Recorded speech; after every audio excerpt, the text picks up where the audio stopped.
Bueno, pues ahora sí, vámonos con la primer jugada. Ve nada más, mira, ahí se prepara el lanzador con la iniciativa de presupuesto. El roletazo lo agarra la Comisión de Educación en el Congreso, pivotea a segunda, sacando al corredor más avanzado, eligiendo en primera instancia lo importante como marca el librito. Así es. Primero, pues donde tienes que asegurar que las cosas no se compliquen. Así es.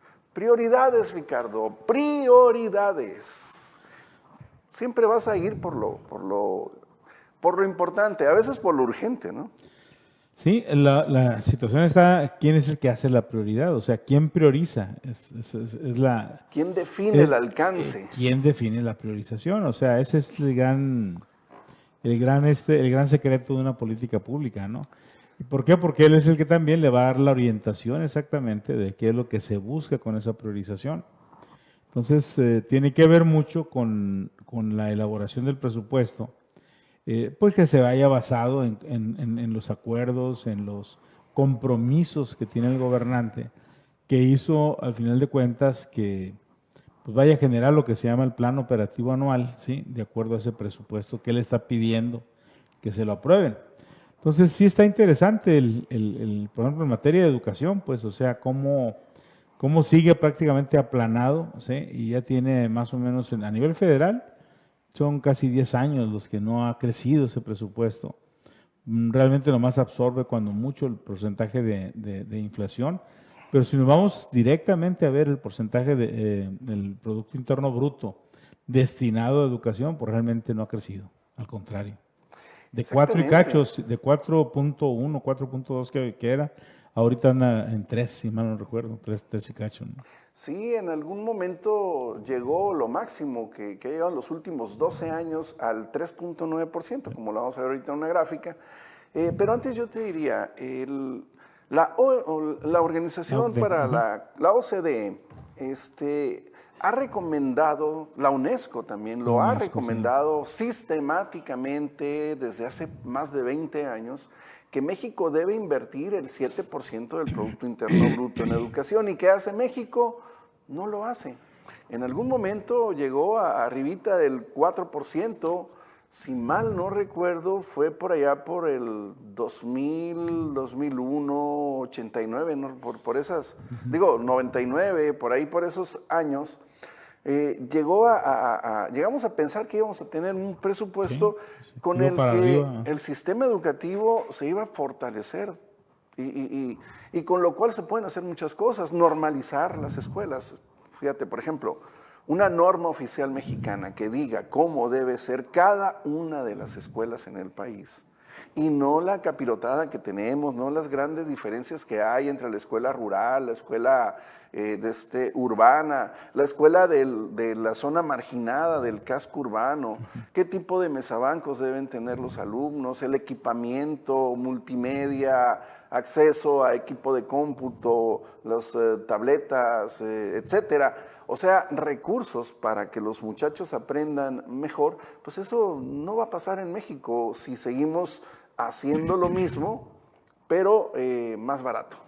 Pues ahí, mira, hay las llamadas tanto de la OCDE como de la UNESCO y realmente son como las llamadas a misa, ¿no? El que quiere ir va, el que no quiere ir no va.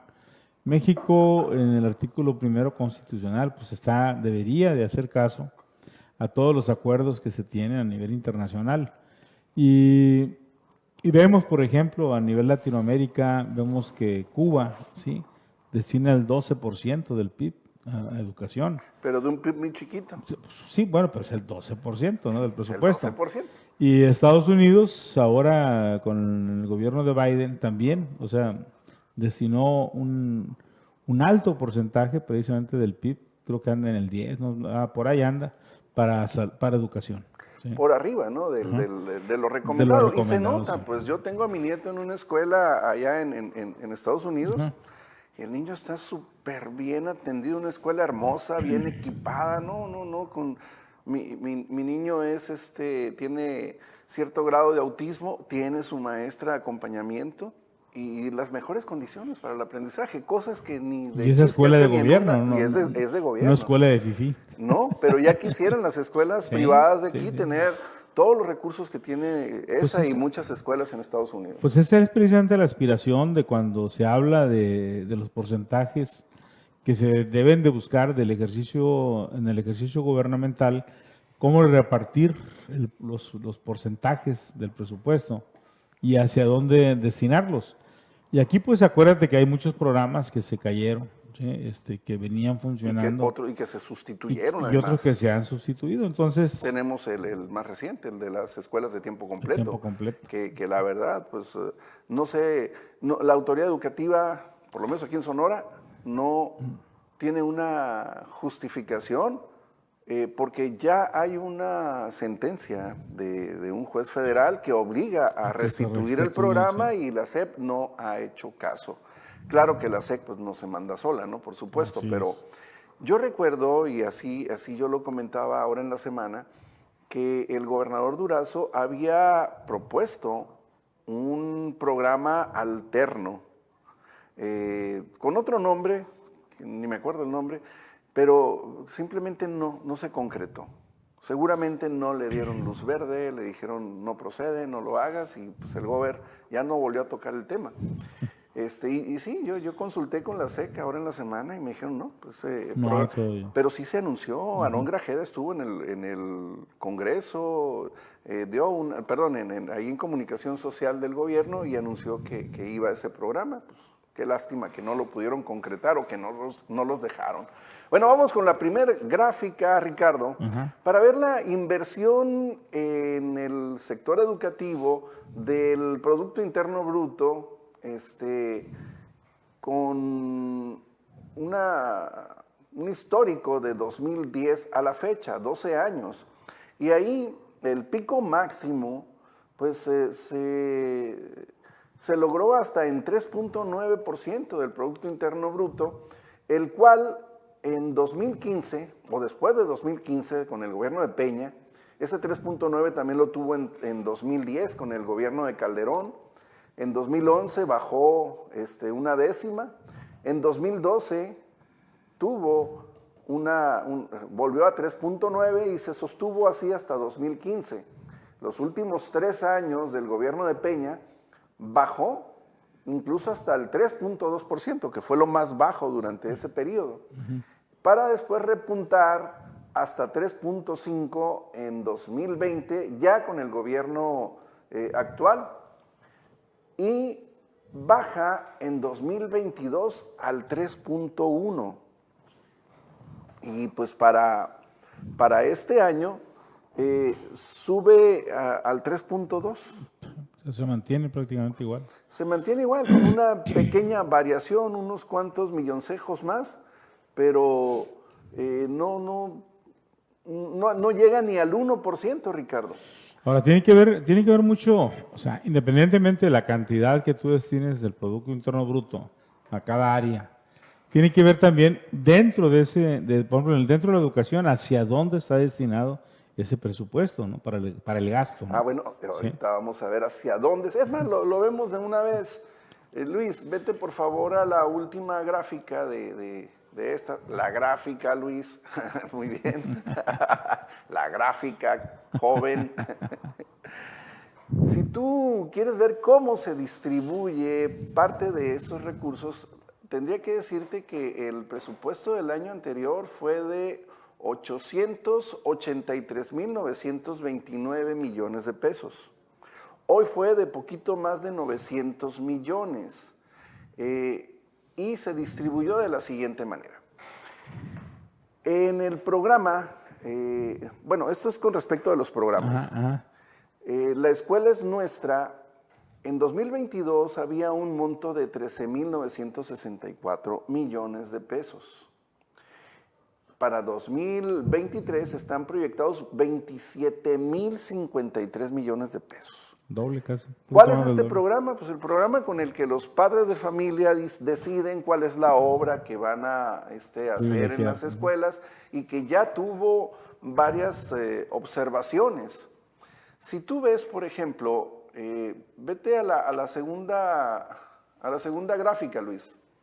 Si tú ves cuánto se invirtió en educación, o bueno, se destinó para 2023 en educación básica, que es de las preescolar, primaria y secundaria, fueron 74,107 millones de pesos.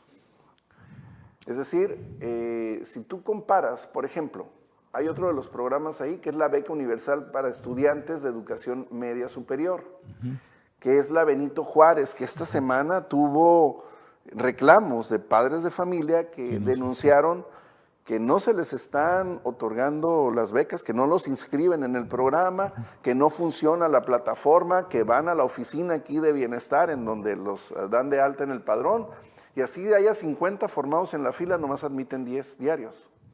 Así se han amanecido ahí, hay historias de gente que pernoctaron ahí. Y aquí, mira, para 2022 el presupuesto fue de 34,500 millones de pesos. Es la mitad prácticamente del monto para educación básica de 74,000 millones. Así es.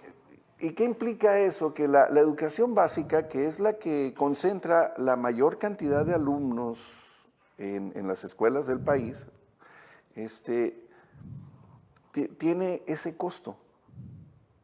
A mí se me hace una exageración que en becas de bachillerato se invierta eso y se haya proyectado incluso con un incremento del 5.5%, 37,554 millones. Pues mira, siempre en todos los presupuestos, pues acuérdate que al final de cuentas el ejercicio presupuestal pues va lo que son el manejo de recursos humanos, recursos materiales, etcétera, etcétera. Entonces ahí generalmente el capítulo 1000, o sea, el de recursos humanos es el que más se lleva casi todo el presupuesto, ¿no? Sí, es correcto. Entonces realmente los programas especiales son precisamente eso, o sea, son los que hacen la gran diferencia de un gobierno a otro. ¿Por qué? Porque al final de cuentas, si yo te voy a estar dando siempre 100 pesos y es lo que tú cobras por ser maestro, pues lo que te dé extra es bueno para ver qué más puedes hacer como maestro y para entenderlo rápido, ¿no? Entonces, un alto porcentaje sí va para sueldos, eso es correcto. sí, y para y la para operación. Para la operación. Sí. Y entonces, ¿qué es? Aquí lo importante es para estos programas realmente, es de ese dinero, realmente cuánto se paga en becas reales. ¿Sí? O sea, porque ahí está el truco, pues. Ahí está el truco. O sea, porque si yo digo, oye, es que es una millonada, sí, políticamente sí. Lo viste y se escucha muy bien. Pero cuando te vas tú al desglose del ejercicio del gasto, pues ya vas a ver que no, gasto administrativo es tanto, operación tanto, total real de lo que va a recibir el educando es tanto. Entonces esa es la parte que tendríamos que buscar, exactamente, porque ese es el que al final de cuentas es el chuki, ¿no? De cada uno de los programas. La bronca es que no lo vas a hallar. No, pues no lo vas a hallar, no hay porque políticamente no viste. O sea, como dice el dicho, si quieres mentir y que se escuche muy bonita la mentira, mételo en una estadística y habla con estadística y con porcentajes, ¿no? Exactamente. Y con eso automáticamente tú ya disfrazas cualquier cantidad y puedes hacer y decir cualquier mentira y está bien dicho. No hay forma como tú puedas comprobarlo y eso que hay instituciones del país, como la Auditoría Superior de la Federación, que han dicho, oye, espérate, ¿cómo está el rollo? Y que hasta a ellos se les dificulta encontrar. No les dan la información, así de sencillo. Luego, otro renglón de los programas presupuestados por la SEP, que me llamó mucho la atención, también es el programa de becas de educación básica para el bienestar Benito Juárez. En 2022 está ejerciendo un presupuesto de 33,200 millones de pesos que se incrementa en un 1.9% para quedar en 34,922 millones de pesos. Becas, suma los dos montos y ahí tienes ya el presupuesto de educación básica. Y las escuelas con unas carencias mendigas, porque por ejemplo dices, bueno, es que ahí está el programa La Escuela es Nuestra. Sí, pero no es para todas las escuelas. Así es. Aquí en Sonora se legisló en el gobierno de Guillermo Padres un programa que se llamó PAE. Era el Programa de Apoyo Escolar, con el cual cada presupuesto anual debería destinarse el 1% del presupuesto del Estado para distribuirlo entre las escuelas de Sonora. Es una ley vigente, por cierto, señores maestros y directores y padres de familia, porque aquí en Sonora está prohibido, es ilegal cobrar cuotas escolares. No pueden cobrar cuotas las escuelas. ¿Por qué? Porque para que no sea así, se creó ese programa con el que a las escuelas se les daría con qué poder resolver todas sus necesidades. Pregúntale a Claudia Pavlovich si le metió a eso. Pregúntale a los 2 últimos años de Guillermo Padres si pudieron con la reconducción presupuestal seguir solventando el programa. Se quedó en el limbo y está vigente, ¿eh? Por eso digo lo interesante de la política y de la intencionalidad, ¿no? Que se queda en eso, nada más, en puras intenciones de querer que se hagan las cosas, ¿no? La escuela es nuestra, lo decíamos ahorita, de un presupuesto de 13,964 millones de pesos, brincó a más del doble. Casi 14,000. Digo, perdón, a casi el doble, a 27,053 millones de pesos. Ojo con ese programa, porque prácticamente lo duplicaron, lo dobletearon. Así es. Si tú distribuyes ese dinero, así como el programa del PAE, entre todos los estados de la República, alcanza para todos. Y tienes una escuela bien financiada. Yo creo que mucho más de lo que te estaría correspondiendo con el 1% que está instituido. Y yo no sé por qué los secretarios de educación no exigen que se ponga ese dinero en manos de las escuelas con respecto de ese programa. Y el caso es que son 27,053 millones de pesos. Es un mundo de dinero. Si lo viviéramos en el total de las unidades escolares que hay en el país, ¿cuánto le correspondería a cada escuela? Pues mira, aquí en Sonora son alrededor de 3,000 escuelas. No, 3,000 centros escolares. Quiere decir que deben ser alrededor de 2,000 escuelas. Primarias. Sí, es decir, porque hay escuelas que tienen turno matutino y vespertino. Entonces, sácale pluma ahí, más o menos, en 32 entidades de la República, considerando unas más chicas y otras más grandes, pues estaríamos hablando de como 120, tal vez, 150,000 escuelas en el país.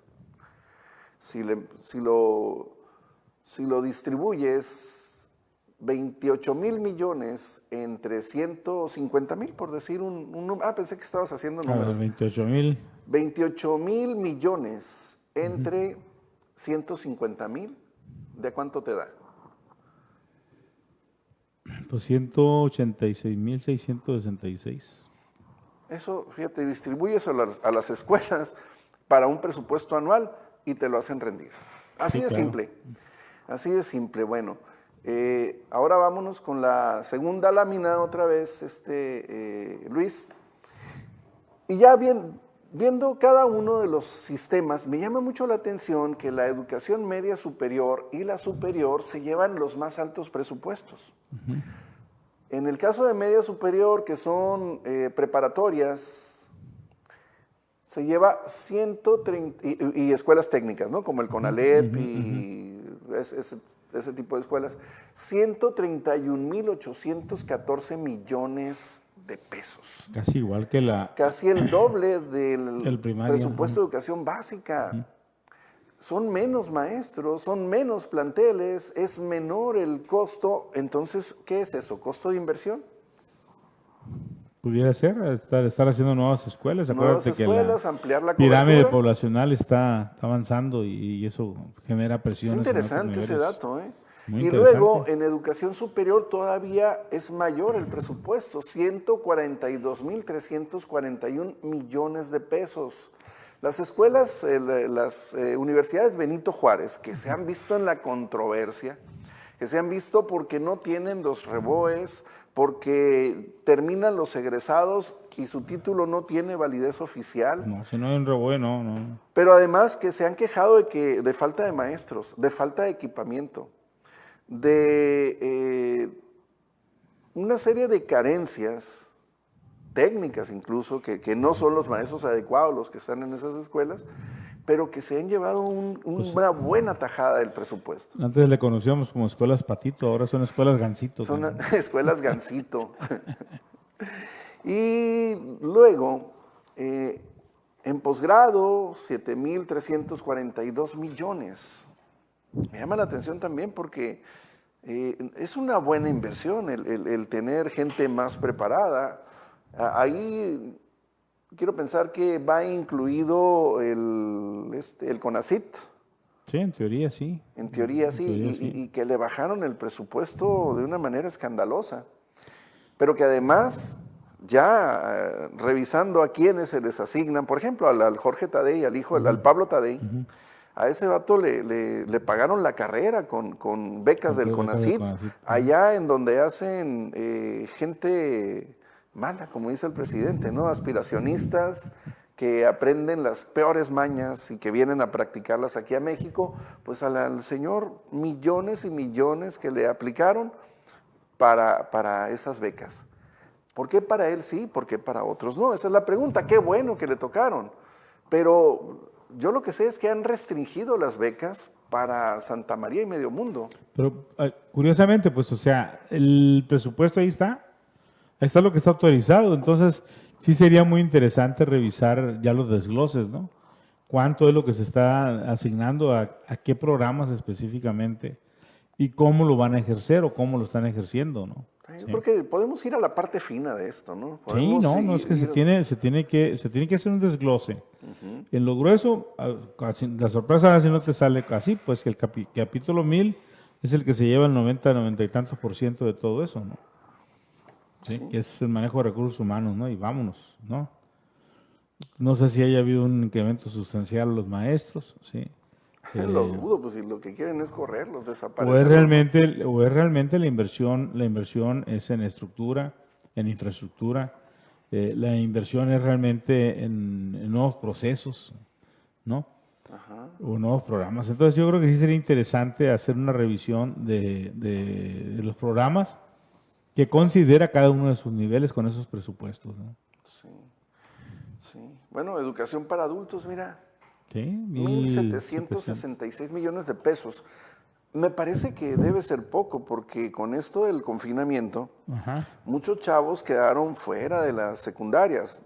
También necesitamos saber el número, ¿no? De gente que quedó rezagada y qué programas son los que se están previendo para ellos. Ahora fíjate, la educación para me hace adultos, poco. sí, el analfabetismo, México tiene un 97% ya de avance, ¿no?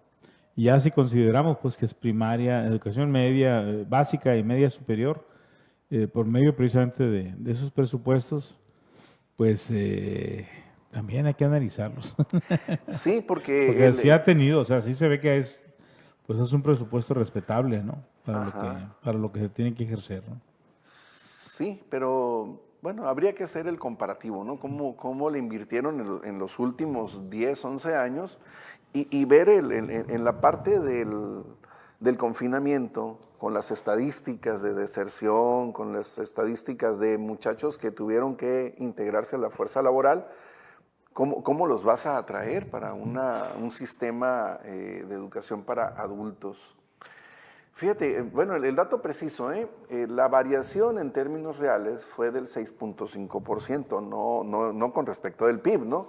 Sino que... ¿Pero cuánto es la inflación? 8 y tanto. Sí. O sea, ni siquiera se cubre el proceso de inflacionario. Exactamente, sí. Queda por debajo del proceso inflacionario. Exactamente. Y bueno, el 8 es lo que se dice para la canasta básica, pero le suma la subyacente, que es mucho más alta, que puede llegar hasta el 20%, entonces estamos hablando de otra cosa. Y que creo que pues, es la que le pega más duro a la clase media. Sí, no, definitivamente. Fíjate, entonces de 884 millones de pesos a 945 millones de pesos se fue el brinco, pero que no compensa el efecto inflacionario. Bueno, pues visto de esta manera, saltan las preguntas, ¿no? ¿Por qué tanto en la escuela es nuestra? ¿Por qué no mejor distribuirlo como le gusta tanto al presidente, con una tarjeta al director de la escuela y que justifique los gastos? Tu cálculo fue ahí de ciento y tantos mil Sí. pesos, suponiendo que sean 1,500 planteles en el país. A lo mejor son poquitos más, pero la variación sería, creo que estamos en un número muy aproximado. Sí, sí, sí. Y en cambio, con esta estrategia, no va a ser para todas las escuelas del país y quién sabe cómo se aplique. Porque también fue observado por la auditoría de la Federación, una investigación de Mexicanos contra la Corrupción, mostró casos muy escandalosos, ¿no? De cómo esas sociedades de padres se ven intervenidas por los servidores de la nación que dicen, mira, dale la lana a y que los dejaron sin un peso, que la escuela no tuvo ninguna mejora y que la lana se fue y que quedaron embroncados además los papás, ¿no? Porque tienen que comprobar ese dinero. Por eso. Bueno, pues parece que en lugar de tomar previsiones, se les premió. Habría que ver. Habría que ver, parece, dije.